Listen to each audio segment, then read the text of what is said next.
ಇಲ್ಲೊಂದು ಕನ್ನಡದ ಕವಿತೆ ಇದೆ, ಓದ್ತೀನಿ, ಕೇಳಿಸ್ಕೊತೀರಾ? ಇದನ್ನು ಬರೆದವರು ಪ್ರವೀಣ್ ಇಮೆ ಅಂತ.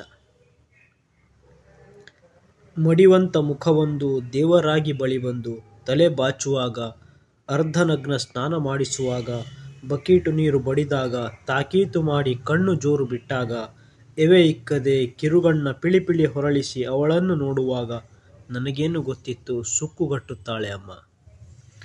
ಹಣೆ ಸುಟ್ಟು ಬೆನ್ನು ಬೆವೆತು ಗಡಗಡಿಸುವ ಮೈಗೆ ಹಣಮೇಲ್ 100 ಹನಿತೊಟ್ಟಿಕ್ಕಿ, ಬೆದರಿಸುವ ಸುಡು ಸೊಕ್ಕಿನ ಜ್ವರ ಮೆಟ್ಟಿಕ್ಕಿ, ಮಗನೆನ್ನ ತಂಟೆಗೆ ಬಂದರೆ ಎಂದು ಅಷ್ಟು ವಾಯು ಸಿಡಿಸಿದ ಹೆಮ್ಮೆಯ ಮೊಗವೊಂದು ಕಂಡಾಗ ನನಗೇನು ತಿಳಿದಿಟ್ಟು ಸುಕ್ಕುಗಟ್ಟುತ್ತಾಳೆ ಅಮ್ಮ.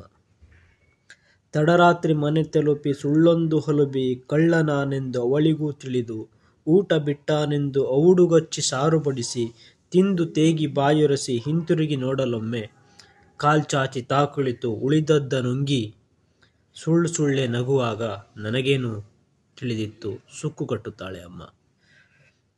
ಬರೀ ನೋವ ತಾವುಂಡು ಮಗು ರಕ್ಷೆ ಮಾಡೆಂದು ಹರಹರಿಯ ಕಾಲ್ಬುಡದಿ ಪರಿವಾರ ಸುಖಕ್ಕೆಂದು ಬೇಡಿ ಮಜ್ಜನಗೈದ ನನ್ನ ಕಣ್ಣೆದುರ ಜೀವ, ಅಮ್ಮನ ಹಣೆಮ್ಯಾಲೆ ಸಿಂಧೂರ ಬಿರುಕು ಮೂಡುವ ಹೊತ್ತು ನನಗೇನು ತಿಳಿದಿತ್ತು ಸುಕ್ಕುಗಟ್ಟುತ್ತಾಳೆ ಅಮ್ಮ.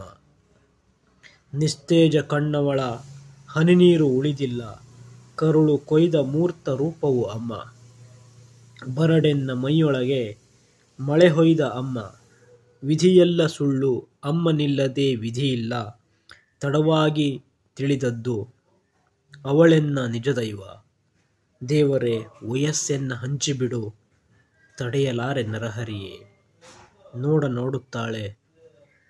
ನೋಡುತ್ತಲೇ ಸುಕ್ಕುಗಟ್ಟುತ್ತಾಳೆ ಅಮ್ಮ. ಸುಕ್ಕುಗಟ್ಟುತ್ತಾಳೆ ಅಮ್ಮ.